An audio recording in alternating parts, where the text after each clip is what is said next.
MPPSC pre 2023 आयोग के कौन कौन से क्वेश्चन आए हैं जल्दी देख लीजिए, एनालिसिस कर लीजिए। नमो एबीसी एकेडमी में आप सभी का स्वागत है। मैं राजीव कौरव आपको आयोग के एमसीक्यू यहां पर बताने वाला हूं कि कौन कौन से जो है क्वेश्चन आए हैं।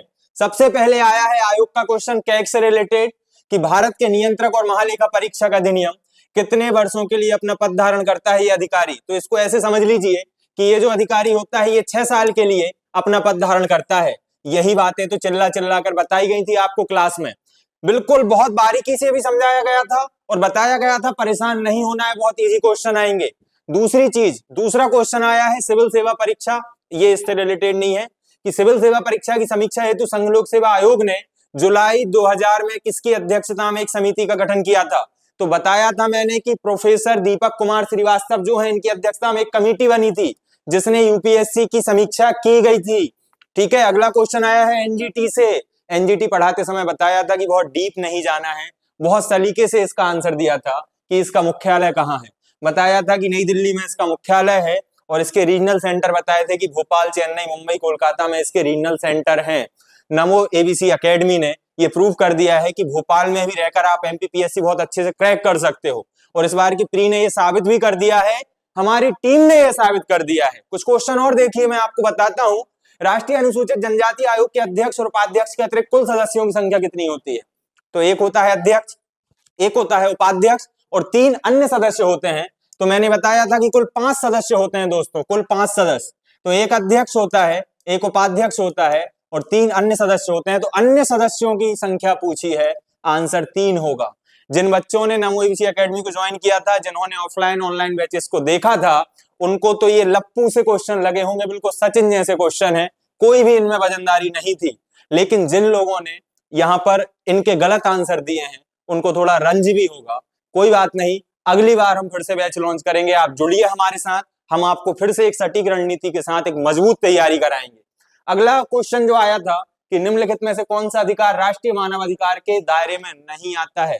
देखो, मानव अधिकार की बात है, समानता का अधिकार डेफिनेटली आएगा, जीवन से संबंधित अधिकार राइट टू लाइफ बिल्कुल आएगा, स्वतंत्रता से संबंधित अधिकार भी आएगा, लेकिन शिक्षा से संबंधित अधिकार जो है ये मानव अधिकार आयोग के दायरे में नहीं आता है। ये छोटी छोटी चीजें तो आपको बताई थी कि कम मेहनत में कैसे आपका मैक्सिमम पोटेंशियल निकल सकता है।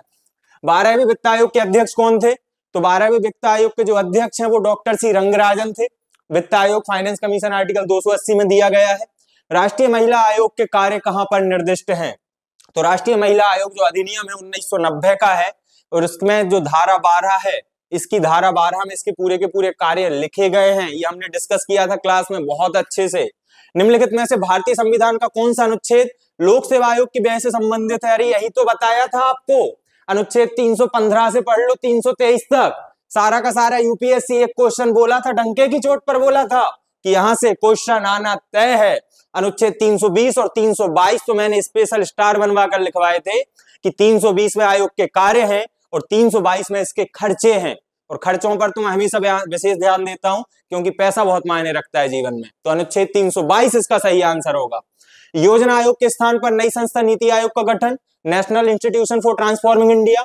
अरे 1 जनवरी 2015 को बना था, बहुत अच्छे से बताया था। पहले अध्यक्ष कौन थे इसके, नरेंद्र मोदी जी थे, क्योंकि प्रधानमंत्री हित योजना आयोग का पदेन अध्यक्ष होता है। यही तो डिस्कस किया था हमने। खाद्य संरक्षण आयोग, लो जी ये क्वेश्चन भी आ गया, ये भी हमने डिस्कस किया था कि राष्ट्रीय खाद्य सुरक्षा अधिनियम कब बना है। तो याद रखना है कि राष्ट्रीय खाद्य सुरक्षा जो अधिनियम है 2013 में बना है। इसका ए आंसर बिल्कुल सही था। जिनने ये चीजें सॉल्व की हैं, जिन्होंने अच्छे से अच्छे लेक्चर हमारे सलीके से देख लिए हैं, उनके ये क्वेश्चन कहीं से भी गलत नहीं होंगे, क्योंकि इन चीजों पर विशेष ध्यान दिया गया था और 10-10, 15-15 बार दोहराकर ये चीजें बताई गई थी। ठीक है, आयोग के ये क्वेश्चंस आए थे। तो ये सारे के सारे जो प्रश्न है ना, बहुत मेहनत वाले क्वेश्चंस नहीं थे, बहुत आसानी से आपने इन चीजों को सॉल्व कर लिया होगा। ये 7-8 क्वेश्चन आयोग के आए हैं। मैंने कहा था कि 7-8 ही आते हैं क्वेश्चन। नमो एबीसी एकेडमी भोपाल में आप सभी का स्वागत है। अगला प्री का बैच हम जल्दी लॉन्च करने वाले हैं, अप्रैल में प्रीलिम्स होने वाला है। आप हमारी मेंस की क्लासेस भी ज्वाइन कर देखिए, जो हमारे बच्चे पढ़ रहे हैं मेंस में उनसे बात करके देखिए, यूजी बैच जो है उससे बात कर देखिए। उन बच्चों के ज्ञान और अनुभव के आगे हो सकता है आपको अपना ज्ञान और अनुभव फीका लगे। सभी का धन्यवाद। अभी हम हिस्ट्री के एमसीक्यू भी सॉल्व करेंगे। जुड़े रहिए नमो एबीसी एकेडमी के साथ। Thank you.